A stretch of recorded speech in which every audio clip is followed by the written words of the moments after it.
Three, two, one, and open the door. Welcome to Info Pensiunan ASN Channel. Anggota Komisi 11 yang saya hormati dan saya muliakan. Perkenalkan, saya Roni. Starting 17 Desember 2024, saya diangkat sebagai Direktur Utama. Tadinya saya sebagai Direktur Investasi di Taspen sejak tahun 2020. Di sebelah kiri saya Pak Sumandar, Direktur Perencanaan dan Aktuaria. Kemudian sebelah kirinya lagi Ibu Diantini, Direktur Kepatuhan dan Menris. Lalu Ibu Ovita sebagai Direktur SDM dan IT. Dalam hal ini juga dalam kesempatan kali ini beliau juga menjabat sebagai PLT Direktur Operasional. Karena Direktur Operasional kami saat ini sedang menjalankan ibadah umroh. Kemudian di ujung Ibu Rena sebagai Direktur Keuangan. Yang saya hormati juga Pak Dirjen, Pak Prima, dan teman-teman dari Kementerian Keuangan. Dan juga hadirin yang berbahagia yang menyaksikan di TV Parlemen. Izinkan saya untuk memulai paparan mengenai kondisi PT Taspen saat ini. Sebelum saya mulai, yang perlu saya tekankan di sini adalah Taspen itu DNA-nya cuma dua sebenarnya. Yang pertama adalah satu, pelayanan, yang kedua investment. Jadi poin-poin tersebut yang nantinya akan kita highlight di dalam presentasi kepada Komisi 11. Next slide please. Oke. Saat ini Taspen melayani 7.897 peserta, di mana peserta aktifnya adalah 4,7 juta dan prima pensiun adalah 3,1 juta. Gitu ya. Jadi span of control Taspen itu menyebar di 57 kantor cabang, 17.000 titik layanan, dan kita juga bekerjasama dengan 44 mitra bayar, dan juga kita menempatkan beberapa personel kita pada 128 titik layanan pada mall pelayanan publik yang saat ini juga bertransformasi menjadi mall pelayanan publik digital. Adapun layanan kami untuk saat ini adalah yang untuk memudahkan para pensiunan ASN, yaitu adalah layanan tanpa dokumen, autentifikasi digital, Taspen Hour Online Service, layanan antar pembayaran pensiun kepada para pensiunan yang tidak tersentuh oleh teknologi, layanan klaim otomatis, dan layanan klaim 1 jam. Nanti akan kita elaborate lebih lanjut dari layanan-layanan tersebut. Next. Nah, sejarah dan dasar hukum tadi juga sudah disinggung sedikit oleh Pak Prima selaku Dirjen Bendaraan. Pengalihan pembayaran pensiun dari Kemenq kepada Taspen itu dimulai dari tahun 86 gitu ya, tapi baru roll out seluruhnya itu pada tahun 1990. Dan dasar hukum Taspen untuk ditunjuk sebagai pengelola program pensiun baik bersifat wajib maupun sukarela itu ada di Undang-Undang Nomor 4 Tahun 2023 tentang pengembangan dan penguatan sektor keuangan.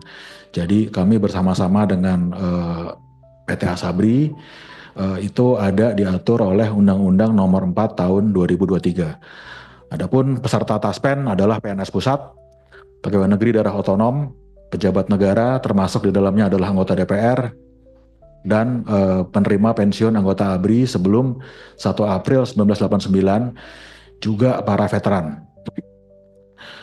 Next slide. Nah, program PT Taspen Persero sebenarnya ini terbagi dalam 4, cuman 2 yang besar itu adalah THT dan pensiun, gitu ya. Jadi untuk THT sendiri itu kalau kita ngelihat di sini iurannya adalah 3,25% dari Gapok plus tunjangan, gitu. Untuk masa perlindungan peserta aktif dan pensiun. Kemudian untuk pensiun ini 4,75% dikali Gapok plus tunjangan keluarga. Itu pensiun masuk ke buku AIP atau akumulasi iuran pensiun yang kita kelola dan kita kembangkan. Kecuali ada klaim-klaim khusus dari Kemenq yang biasanya dilakukan secara periodik gitu ya. Kemudian juga kita memberikan jaminan kecelakaan kerja, yaitu iuran dari pemberi kerja 0,24% dari gapok plus JKM 0,72% dari gaji pokok. Mungkin kita bisa next slide. Oke. Nah, berhubungan dengan slide yang pertama tadi gitu ya. Jadi walaupun Taspen ini sudah mengembangkan pelayanan secara digital, tapi faktanya pengajuan klaim pensiun itu baru 35% yang memanfaatkan gitu. Jadi 65%-nya itu masih bersifat, kalau lawannya digital kan analog, dalam hal ini manual gitu. Sehingga itu menjelaskan juga kenapa dari 1.344 karyawan Taspen, 70%-nya itu adalah tenaga di kantor-kantor cabang di seluruh Indonesia. Karena faktanya 60% itu masih pengajuan klaim manual gitu ya. Untuk pembayaran pensiunan, untuk autentifikasinya yang dilakukan setiap bulan, itu baru 58% saja yang memanfaatkan autentifikasi secara digital. Jadi dengan HP tiap bulan kita ngelihat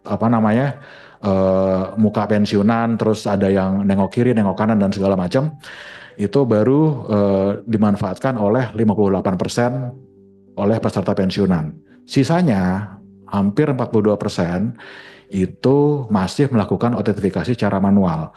Kita paham juga kenapa para pensiunan itu masih percaya yang manual, karena ada ya masih gaptek istilahnya, terus takut salah atau takut ketipu gitu ya. Jadi masih ada juga yang melakukan oten secara manual, datang ke kantor-kantor cabang atau kita yang datang ke rumah pensiunan. Next slide. Nah, ini yang berhubungan dengan layanan khusus menerima pensiun. Jadi ini adalah layanan yang kami berikan bila ada peserta pensiun yang belum melakukan autentifikasi selama 3 bulan in a row. 3 bulan berturut-turut gitu ya. Jadi ini yang kita datangi untuk yang manual. Terus juga untuk memastikan bahwa janda atau duda pensiunan belum menikah lagi gitu. Jadi itu yang masih dihadapi di lapangan oleh peserta Taspen. Kemudian next slide. Nah, ini adalah pelayanan kami juga. Tadi yang sudah dijelaskan dalam slide sebelumnya, layanan kunjungan penerima pensiun atau on the spot checking gitu ya. Itu jumlahnya malah kecenderungannya tiap tahun semakin bertambah. Ini manual gitu. Kemudian juga ada rekap administrasi pensiun.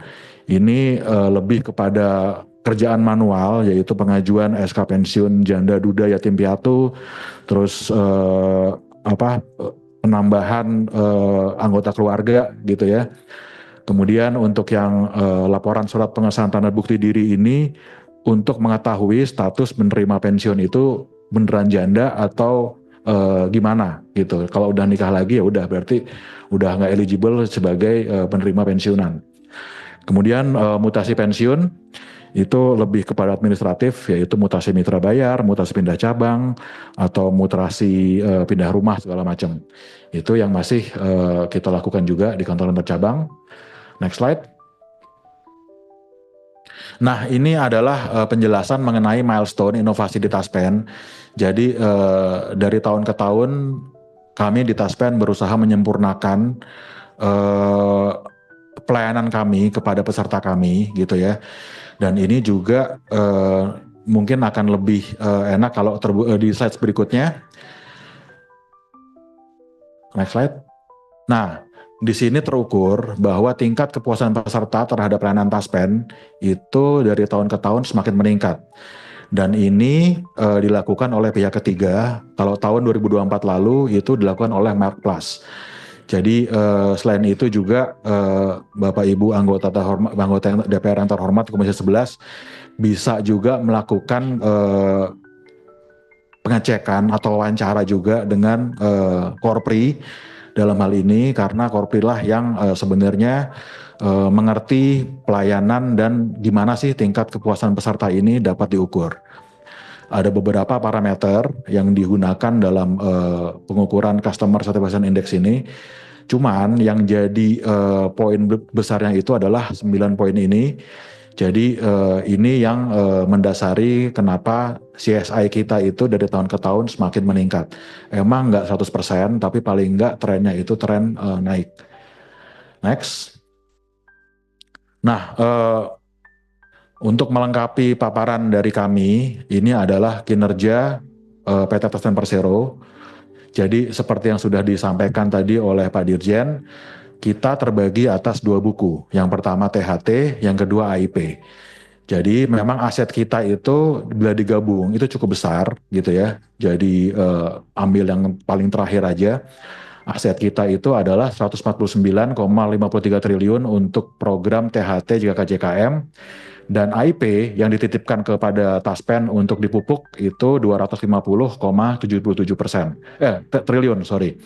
Nah, kalau kita ngelihat pertumbuhan aset THT itu CAGR-nya itu 2,52%. AIP 10,43. Mungkin ada pertanyaan dari Bapak Ibu, kenapa CAGR-nya berbeda nih pertumbuhan asetnya? Karena gini, sebenarnya itu terlihat juga di rasio klaim, terutama di rasio klaim THT. Di tahun 2024, rasio klaim THT itu adalah 257% gitu ya. Jadi for every dollar that we get atau 1.000 rupiah yang kita terima, kita harus bayarkan 2.570 gitu. Jadi antara iuran sama klaim itu berbanding rada jomplang gitu. Dan ditutupnya gimana? Itu ditutupnya pakai hasil investasi sama fee based income atau pendapatan lain-lain gitu. Nah, untuk YOI sendiri tahun lalu yield on investment kami ini 7,68% neto. Jadi kalau dibandingkan dengan yield on investment di market itu agak jauh sih, kita di atas jauh. Kalau di market kita ngelihat sekarang tahun lalu 6,3 sampai 6,5 kita di atasnya. Kemudian yield on investment untuk AIP sendiri adalah 7,24%, juga di atas market gitu ya. Untuk weighting investasi sendiri kita sebagian besar itu ada di SBN. Kalau Bapak Ibu nanya SBN kita tuh ngasih yield berapa sih gitu ya. Yield SBN sendiri di kita itu cukup tinggi, yaitu 7,24%. Dan kebanyakan durasi-durasi yang kita pegang itu durasi-durasi panjang. Jadi artinya bila ada perubahan di makroekonomi, durasi panjang duluan yang biasanya apresiasi harganya lebih bagus. Kalau kita nggak trading pun, paling nggak kita ada accrual kupon tiap 6 bulanan untuk SBN. Mungkin itu, next slide-nya. Nah, ini sedikit dari profit and loss di Taspen. Laba corporate kita tahun 2024 ini cukup tebal Bapak Ibu, yaitu adalah 1,2 triliun. Tapi ini asalnya bukan dari gabungan ya, bukan dari THT sama AIP. Hanya dari THT-nya saja yang jumlah asetnya itu tadi yang saya sebutkan berjumlah 149 triliun gitu. Jadi tally sama YOI-nya. Dan kalau terlihat di tahun 2022 itu ada pendapatan PSL pemberi kerja, yaitu itu sebenarnya adalah piutang dari Taspen kepada pemerintah, dalam hal ini kepada Kemenq, yaitu adalah pendapatan PSL pemberi kerja sebesar 22,1 triliun gitu ya. Asalnya dari mana? Asalnya adalah dari perubahan metode perhitungan EBCM menjadi GPV dan penurunan bunga aktuaria gitu. Jadi kalau kita ngelihat trennya, alhamdulillah 2023-2024 sangat menggembirakan gitu ya. Di tengah-tengah claim ratio yang cukup tinggi, tapi bottom line Taspen insya Allah masih terjaga dan ada di atas RKAP yang kami tetapkan. Mungkin ini slide terakhir ya kalau nggak salah ya. Oke.